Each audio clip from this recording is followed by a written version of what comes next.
One often turns to the sky to see the moon, but you can also turn to the water. Joining me today will be some moon jellyfish from the Monterey Bay Aquarium in California. This is a live stream, not a video, so we'll get to see what the jellyfish are up to today. I'll be talking about different names for moon jellyfish, their characteristics, where they live, how they live, and sharing 5 fun facts about them. My information comes from American Oceans, an organization for marine research and education, the Monterey Bay Aquarium, an internationally recognized aquarium active in marine research and supporting projects, and the CDOC Society, another marine research organization. Whenever I use a source that is not one of these, I'll mention it during my speech. Firstly, I like to talk about different names for moon jellyfish. You have moon jellyfish, also common jellyfish because of how common they are, and saucer jellyfish because of their shape. It's also a more endearing name, moon jellies, and this has popped up a lot in my research. Articles would be titled moon jelly instead of moon jellyfish. As for scientific names, Aurelia aurita is a common species of moon jellyfish, and Aurelia labiata is a species found along the west coast of North America, in our area, the Salish Sea. This is what you'd see if you go looking for them in the wild around here. Species of moon jellyfish are very difficult to tell apart by sight. It's normally done by scientists taking them out of the water and genetic testing. Moon jellyfish are translucent. They appear to be glowing much of the time. In the wild, this is because of sunlight. And in aquariums, you can take advantage of this by putting them under different colors of lighting to make them appear to be those colors. Moon jellyfish can grow up to 15 inches in diameter, but normally cap out at about 7 inches. They're also nearly weightless. A very heavy moon jellyfish will still be less than 1/10 of a pound. Their bell, the main part of the jellyfish that appears to be shaped like a bow, has 16 scallops along its edge, and this is also where their tentacles are. Their tentacles are very thin and short, only about 2 inches long. On top of their bell, there's a shape that appears to be like flower petals or a 4-leaf clover, and these are the reproductive organs of the moon jellyfish. These are found on both males and females. The lace-looking tissue that is on the underside of the bell are their oral arms. This is part of their stomach. They're extensions from their stomach that help them digest food before it even reaches their mouths. These moon jellyfish are rather spoiled. They get to live in an aquarium, no predators. The ones in the wild, not so lucky. Moon jellyfish can live up to a year, more commonly around 10 months. They live a bit longer in captivity.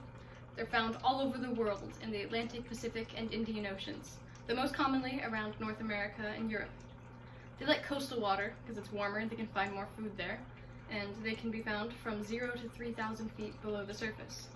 They like their water at about 60 degrees Fahrenheit, but tolerate a wide range, and also pretty saline. Imagine you're a moon jellyfish. You spend your days drifting along on ocean currents. Despite spending your entire life in the ocean, you're not a very good swimmer. You don't have to worry about anything. You can't worry about anything. You have no brain. You drift around with your tentacles spread, just riding ocean currents, catching whatever food comes your way or that you run into. Moon jellyfish are carnivores. They eat zooplankton, very tiny, even microscopic creatures. They'll even eat tiny jellyfish. Moon jellyfish will eat about anything that is small enough for them to fit in their mouths and for them to get their tentacles on. If you're a moon jellyfish, you're liable to be eaten by seagulls, sea turtles, fish bigger than you, mammals bigger than you, humans if you live near Southeast Asia, also crabs. Moon jellyfish, when they get pushed too close to shore, can be eaten by crabs. Moon jellyfish are not good swimmers, as I've mentioned, and any strong tides or storm can push them up onto shore and they'll be unable to swim back to sea. Now for 5 fun facts about them. Moon jellyfish are named for the moon. They've not been to the moon, they have been to space. About 2,500 young moon jellyfish went to space on the Space Shuttle Columbia in 1991. This was part of a study to see the effects of weightlessness on young moon jellyfish's development. Number 2, they were also found in 500-million-year-old fossils, meaning that way before they were space travelers, even before dinosaurs, they were swimming in the oceans. Number 3, moon jellyfish are born white, but throughout their lives can become tinged with blue, purple, or pink, depending on their diet. Number 4, and this is from the Ocean Conservancy, an organization for supporting oceans through policy campaigns, moon jellyfish can sting you, they cannot seriously harm you. It'll hurt, you'll have a rash for a few hours, they cannot kill you. And number 5, human interference in the oceans has actually helped moon jellyfish. Pollution and overfishing have taken out many of their predators, and the warming oceans have made more habitats available for them. This has also meant there are more moon jellyfish. They grow faster and reproduce more in warmer months, so more warmer months, more moon jellies. In summary, I've talked about different names for moon jellyfish, their characteristics, where they live, how they spend their lives, and shared 5 fun facts about them. I'd like to leave you with a poem I found during my research. It's by Richard Forster, entitled Moon Jellyfish. No planet could keep so many moons in tow.